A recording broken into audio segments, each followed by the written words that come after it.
Mi esposa empezó a comportarse extraño cada vez que mencionaba a mi nuevo compañero de trabajo, hasta que descubrí que ellos ya se conocían y ninguno de los dos me lo había dicho. Trabajo en logística para una distribuidora mediana. Nada glamoroso. Horarios largos, llamadas a cualquier hora, choferes que se retrasan, clientes que juran que el pedido tenía que estar ayer y jefes que siempre encuentran la forma de pedir más con menos gente. Llevo 8 años ahí y, aunque no es el empleo de mis sueños, me ha dado estabilidad. Casa modesta, un carro usado que todavía aguanta, vacaciones cortas una vez al año y la sensación de que, a pesar del cansancio, estoy construyendo algo. Mi esposa y yo llevábamos 6 años casados cuando empezó todo esto. La voy a llamar Inés. Nos conocimos en una reunión en casa de unos amigos. Ella era de esas personas que parecen escuchar de verdad cuando uno habla. No solo esperaba su turno para responder. Te miraba, conectaba ideas, recordaba detalles. Yo venía de una relación larga que terminó mal y durante mucho tiempo pensé que esa clase de tranquilidad no existía, o al menos no para mí. Con Inés todo se sintió fácil desde el principio. No perfecto, porque eso no existe, pero sí claro. Ella trabajaba de forma independiente haciendo diseño para pequeños negocios, así que pasaba bastante tiempo en casa. Yo tenía horario fijo. Nos repartíamos bien la rutina. Cocinábamos juntos, veíamos alguna serie, salíamos a caminar los domingos, visitábamos a sus padres una vez al mes y a mi hermana cuando se podía. Era una vida sencilla, de esas que desde fuera parecen aburridas, pero desde dentro se sienten seguras. Por eso noté enseguida cuando algo cambió. A principios del año pasado entró un compañero nuevo al trabajo. Se llamaba Adrián. Lo trajeron para reorganizar una parte del área comercial porque la empresa quería expandirse y necesitaban a alguien con experiencia en cuentas grandes. Tenía unos 30 y tantos, era de esos tipos que caen bien rápido porque saben adaptarse a cualquier grupo. No era exageradamente simpático ni de esos que se esfuerzan demasiado por agradar. Más bien tenía una seguridad tranquila. Sabía cuándo bromear, cuándo quedarse callado y cómo hablar con la gente para que pareciera que los conoce desde hace años. En una oficina donde casi todos llevábamos tiempo, eso llamó la atención. Al segundo día ya habíamos almorzado juntos con el resto del equipo. Al final de la semana, como vivía relativamente cerca de mi casa, le ofrecí acercarlo un par de veces. Durante esos trayectos hablamos de cosas normales, trabajo, fútbol, alquileres imposibles, restaurantes buenos en la ciudad, parejas, rutinas. Me dijo que vivía solo, que había terminado una relación hacía tiempo y que estaba tratando de empezar de cero en varios aspectos. Nada que pareciera importante. Nada raro. Si alguien me hubiera dicho entonces que ese hombre iba a meterse de lleno en mi matrimonio sin siquiera intentarlo al principio, me habría reído. La primera señal fue tan pequeña que casi la paso por alto. Llegué a casa una noche y le conté a Inés que había un nuevo compañero, que parecía buena gente y que probablemente nos iba a facilitar bastante el trabajo. Ella estaba en la cocina picando cebolla y me preguntó, como hacía siempre, cómo se llamaba. Le dije a Adrián mientras dejaba las llaves en la mesa. No levantó la vista, pero dejó de cortar durante un segundo. Un segundo. Luego siguió como si nada y preguntó en qué área estaba. No le di importancia. Al día siguiente mencioné algo que él había hecho en una reunión, una propuesta para reorganizar rutas de entrega que en realidad sí nos ayudó bastante. Inés, que normalmente seguía mis anécdotas del trabajo aunque fueran aburridas, reaccionó raro. No fue exactamente incomodidad. Fue una especie de tensión silenciosa. Como si el nombre le provocara un reflejo que intentaba controlar. Me dijo, qué bueno con una sonrisa corta, y enseguida cambió de tema. Ahí empecé a notarlo. No porque pensara algo terrible, sino porque cuando vives con alguien mucho tiempo aprendes sus ritmos. Sabes cuando está cansado de verdad y cuando solo quiere estar solo. Sabes cuando una risa es espontánea y cuando es una forma de cerrar una conversación. Inés nunca había sido una persona difícil de leer para mí. Con Adrián empezó a hacerlo.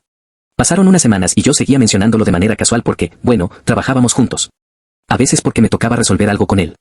A veces porque había salido algún chiste en la oficina. A veces porque me parecía agradable tener un compañero competente por primera vez en mucho tiempo. Y cada vez que decía su nombre, Inés hacía alguna de estas tres cosas, o se quedaba demasiado callada, o hacía una pregunta extrañamente precisa sobre él, o encontraba una manera de cortar el tema. Una noche, mientras cenábamos, le conté que Adrián estaba buscando departamento porque no le gustaba el alquiler donde estaba. Inés soltó el tenedor. No se cayó ni hizo ruido dramático. Solo lo dejó sobre el plato con demasiado cuidado.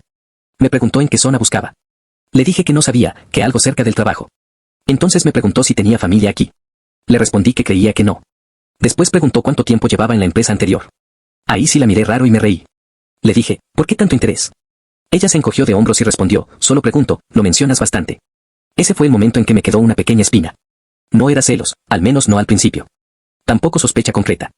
Era esa sensación desagradable de estar perdiéndote una parte de la conversación aunque la conversación esté ocurriendo frente a ti. Como cuando entras a una sala y notas que dos personas dejaron de hablar justo antes de que abrieras la puerta. Nada que puedas probar, pero suficiente para cambiar el aire. Lo que terminó de descolocarme pasó unas noches después. Y ahí fue donde, si esto fuera uno de esos videos cortos, probablemente cortarían la historia para dejar a todos discutiendo. Mi empresa organizó una parrillada un sábado en la casa de uno de los gerentes. No me encantan esas cosas, pero conviene aparecer de vez en cuando. Esta vez además dijeron que podíamos llevar pareja, así que invité a Inés. Pensé que tal vez le haría bien ponerle cara a la gente de la que yo hablaba y salir de la rutina.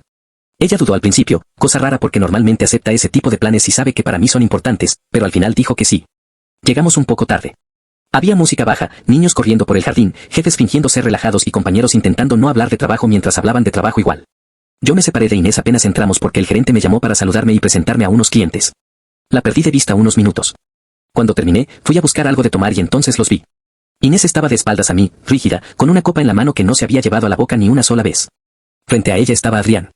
No estaban sonriendo. No parecían dos desconocidos presentándose. Tampoco parecían exes felices reencontrándose. Se veían como dos personas que no querían estar en la misma escena pero que sabían que fingir otra cosa sería peor. Él habló primero. Ella contestó algo corto. Después él miró por encima de su hombro y me vio. Y en ese instante su expresión cambió de una manera que todavía recuerdo. No fue culpa exactamente. Fue cálculo. Cuando me acerqué, Inés giró demasiado rápido y casi derramó la bebida. Yo, tratando de sonar normal, dije algo como, ya se conocieron. Adrián respondió antes que ella, no, recién nos estábamos presentando. Inés sonrió, pero no con los ojos. Dijo, sí, tu famoso compañero nuevo.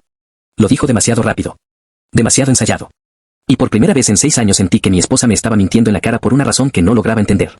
El resto de la noche fue un desastre silencioso. Nada explotó. Nadie armó una escena.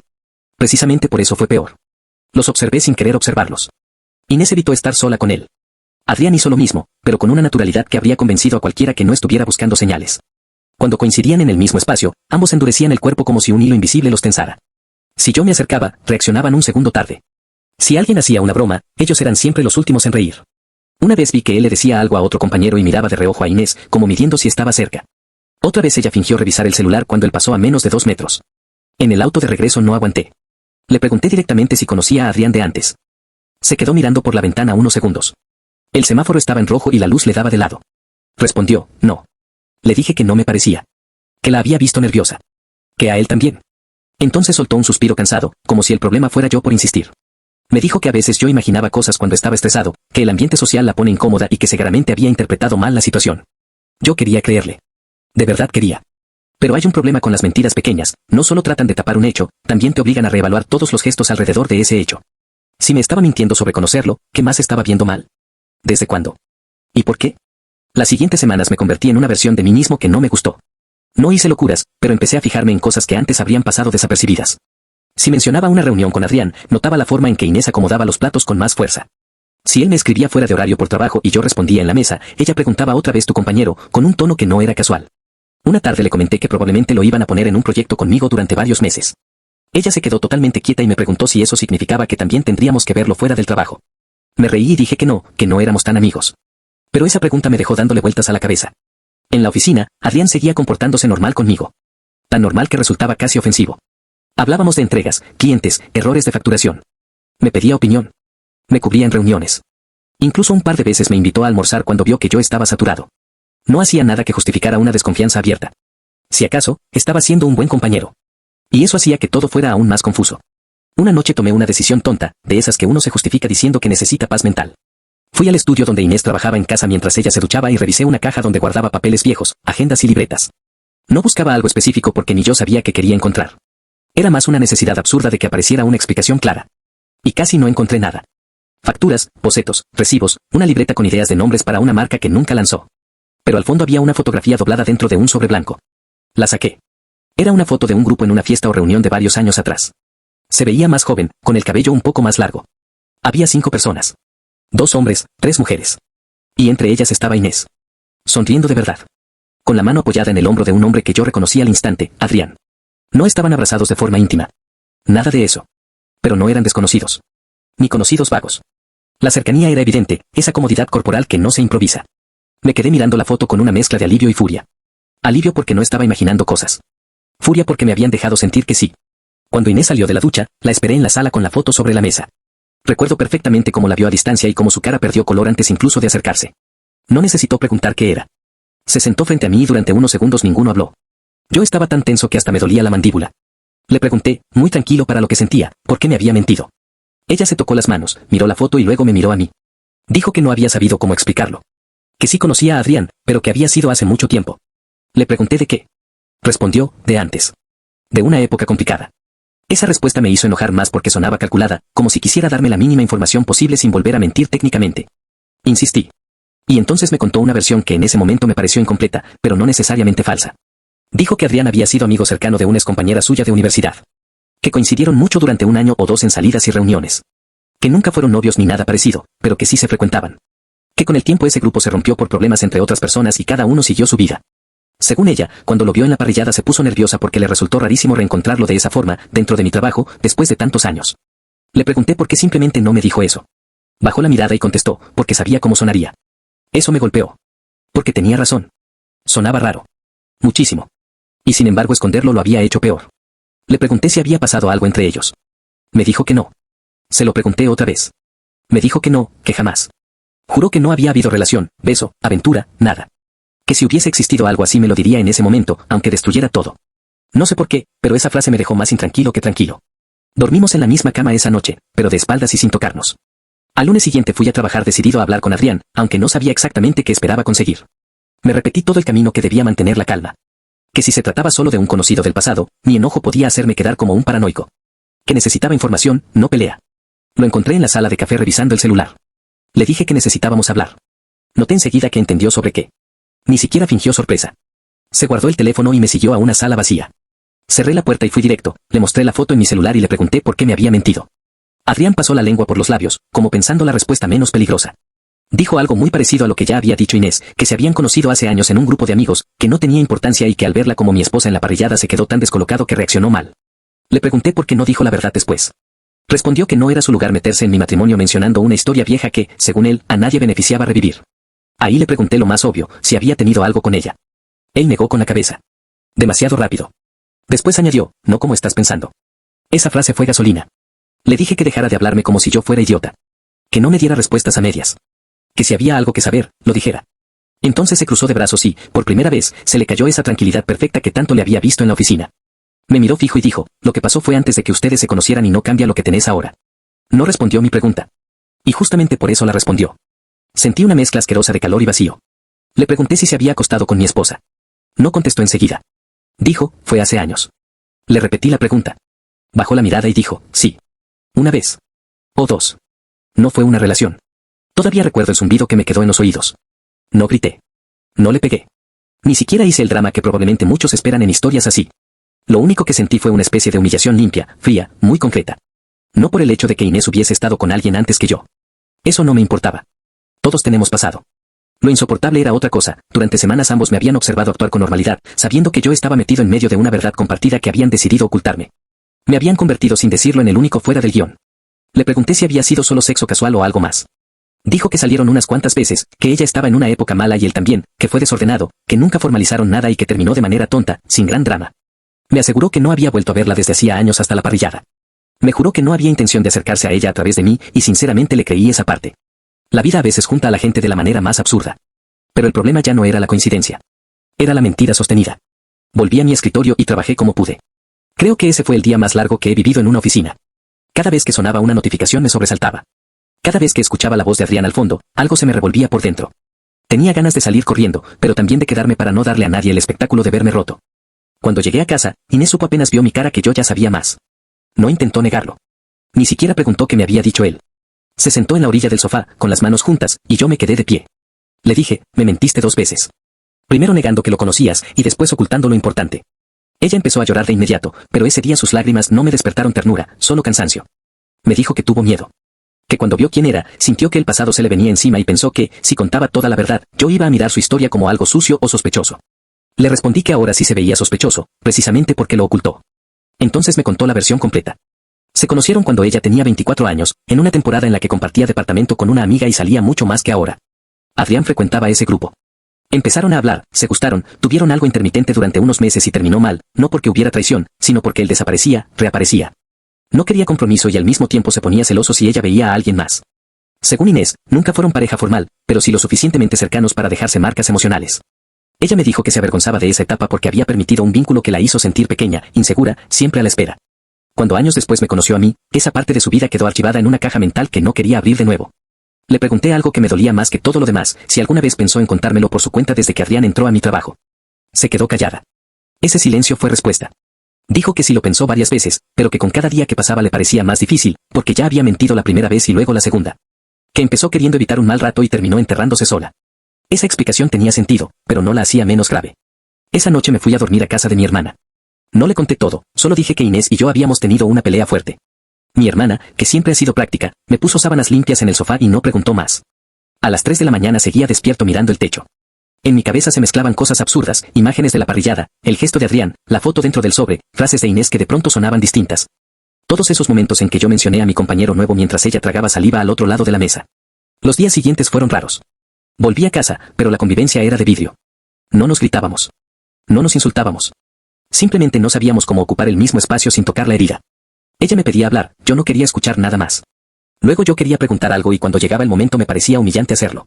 Dormíamos poco. Comíamos por separado. Una vez me desperté y la encontré llorando en la cocina de madrugada con una taza vacía en la mano. No dije nada. Seguí de largo al baño como si no la hubiera visto. Todavía me avergüenza. En el trabajo pedí, con la excusa más diplomática que pude, que me reasignaran parte del proyecto para no tratar tanto con Adrián. Mi jefe se molestó porque el cambio complicaba varias cosas, pero al final aceptó. No le di detalles. Inventé diferencias de método, prioridades, cualquier cosa.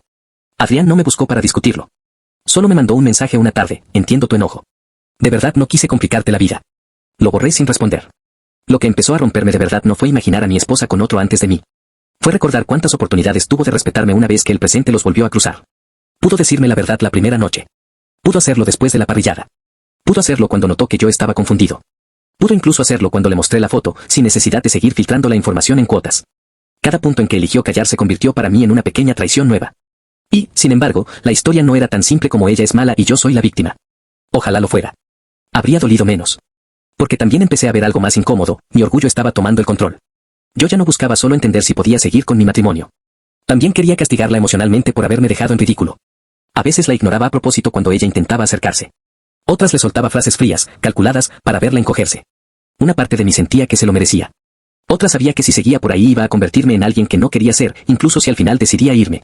2 semanas después, Inés me pidió una conversación seria. No una discusión, dijo.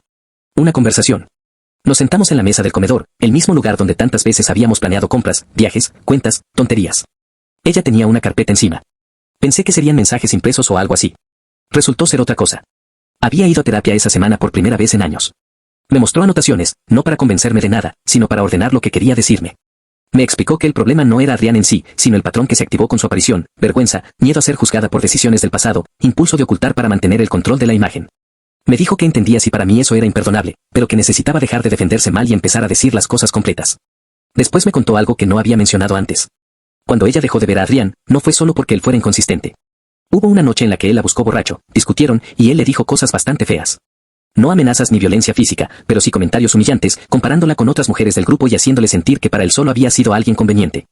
Ella se fue llorando, bloqueó su número y desde entonces lo asoció con una de las épocas en que peor autoestima tenía. Por eso se puso tan mal al verlo. No porque siguiera sintiendo algo, sino porque volver a tenerlo delante implicaba admitir una historia que la avergonzaba profundamente. Yo le pregunté por qué no me dijo eso desde el principio. Me respondió algo que me dejó callado, porque pensé que al saberlo te ibas a concentrar en que me acosté con él y no en lo demás. Y cuando vi tu cara en la parrillada, supe que tenía razón. Eso me dolió por otro motivo. Porque también tenía un poco de razón. No toda, porque la mentira seguía siendo su responsabilidad. Pero yo tuve que reconocer que una parte de mi reacción estaba atravesada por el orgullo masculino más básico y feo. No era solo confianza rota. Era también la idea insoportable de haber compartido almuerzos con un tipo que conoció el cuerpo de mi esposa mientras yo lo recomendaba en casa como si nada. Esa imagen me hería de una forma muy visceral. Seguimos hablando durante horas. Sin resolverlo, pero hablando de verdad por primera vez. Le pregunté si sentía miedo de que Adrián dijera algo en la oficina. Me dijo que sí. Le pregunté si hubo alguna parte de ella que se sintiera removida al volver a verlo. Me dijo que sí, pero no en el sentido romántico, sino como quien vuelve a encontrarse con una versión antigua de sí misma que creía superada. Le pregunté si me había sido infiel en algún momento.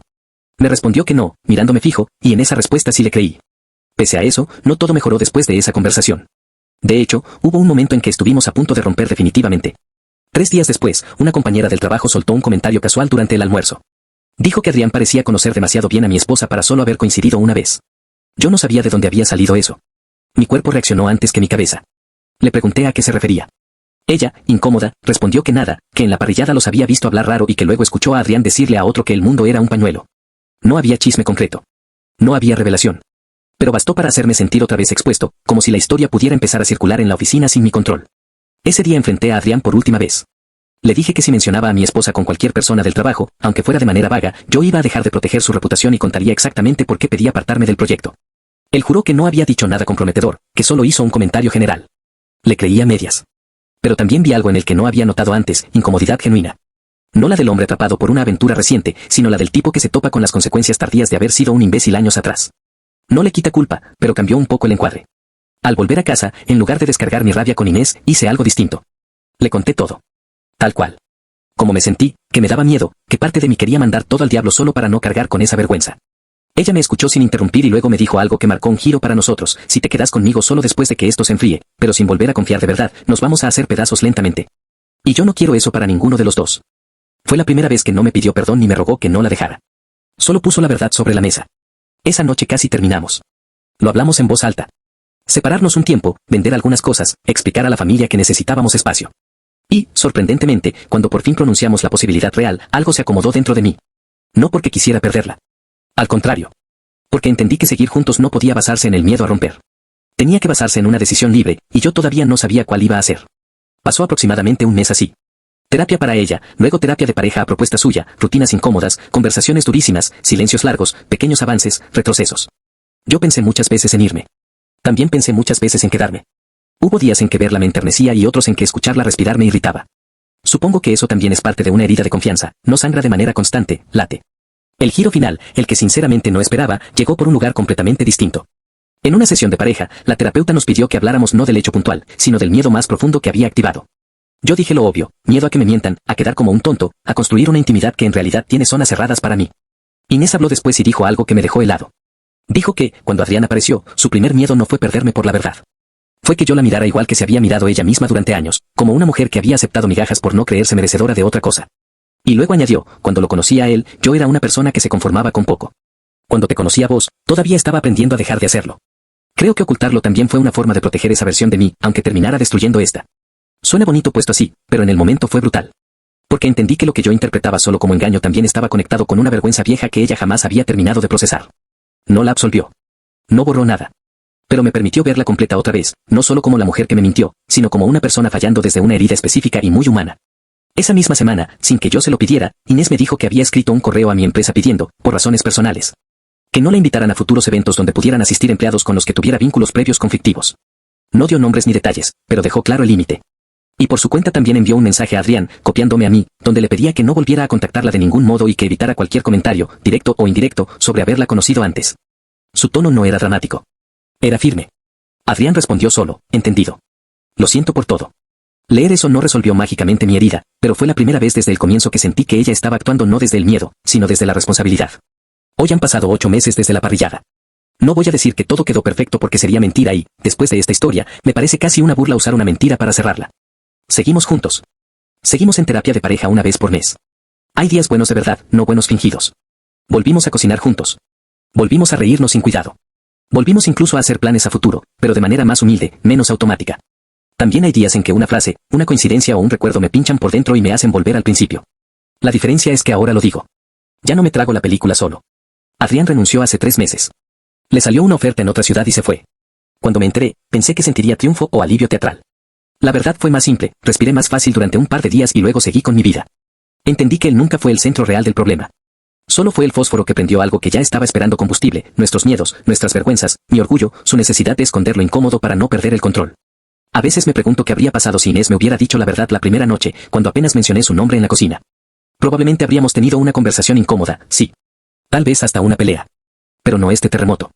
Lo más duro de aprender para mí ha sido esto: muchas veces una verdad incómoda duele menos que una mentira usada para evitarla. Lo que mata no siempre es el hecho, sino la sensación de que te administraron la realidad como si no fueras digno de sostenerla completa. Sé que si alguien escucha esta historia habrá comentarios divididos. Algunos dirán que exageré por algo que ocurrió antes de conocerme, que mi masculinidad se sintió amenazada y proyecté más de la cuenta. Otros dirán que una mentira así es una bandera roja enorme y que debí irme apenas vi la foto. Seguramente ambos bandos tendrán algo de razón. Yo mismo, mirándolo en frío, no siempre estoy seguro de que habría aconsejado si esta historia le hubiera pasado a otro. Solo sé lo que fue vivirla desde dentro. Sé lo que se siente pronunciar casualmente el nombre de alguien y ver cómo la persona que más conoces cambia apenas una fracción de segundo. Sé lo que fue ver a mi esposa y a mi compañero mirarse como dos personas que comparten un incendio apagado a medias. Sé lo que fue encontrar una foto y sentir, al mismo tiempo, el alivio de no estar loco y el horror de tener razón. Sé lo que fue descubrir que el problema no era el pasado sexual de nadie, sino haber sido el único al que dejaron fuera del dato importante. Y también sé lo que fue mirarla después, rota por su propia cadena de malas decisiones. Y entender que amar a alguien a veces implica decidir si su peor reacción define por completo quién es o si todavía hay algo rescatable detrás del daño. Yo decidí quedarme. No porque me faltara amor propio, como quizá dirán algunos. Tampoco por costumbre, ni por miedo a empezar de cero. Me quedé porque, una vez que toda la basura estuvo sobre la mesa, vi en Inés algo que no había visto en las semanas de mentiras, capacidad real de hacerse cargo sin maquillarse, sin culparme, sin esconder más. Y me quedé porque, muy a pesar de mi orgullo, yo también tuve que ver cosas feas mías en este proceso. Mi necesidad de no verme humillado. Mi impulso de herir cuando me hieren. Mi tendencia a volverme juez antes que compañero cuando siento que pierdo el control. No me gustó reconocerlo, pero también era necesario. No sé si nuestra relación habría sobrevivido de no ser por eso. Tal vez no. Lo que sí sé es que, si algo parecido vuelve a pasar, no pienso tolerar otra mentira administrada en cuotas. Esa fue la condición que puse y la única que importa de verdad. Prefiero una verdad devastadora a tiempo que una tranquilidad falsa sostenida por silencios. Inés lo sabe. Yo también. Y aunque suene extraño después de todo, nuestra relación hoy se siente menos inocente, pero más real. Perdimos una especie de pureza ingenua que yo creía indispensable para confiar. A cambio, ganamos una versión más honesta, más incómoda, más adulta del vínculo. No sé si eso es mejor para todo el mundo. Para nosotros, por ahora, está siendo suficiente.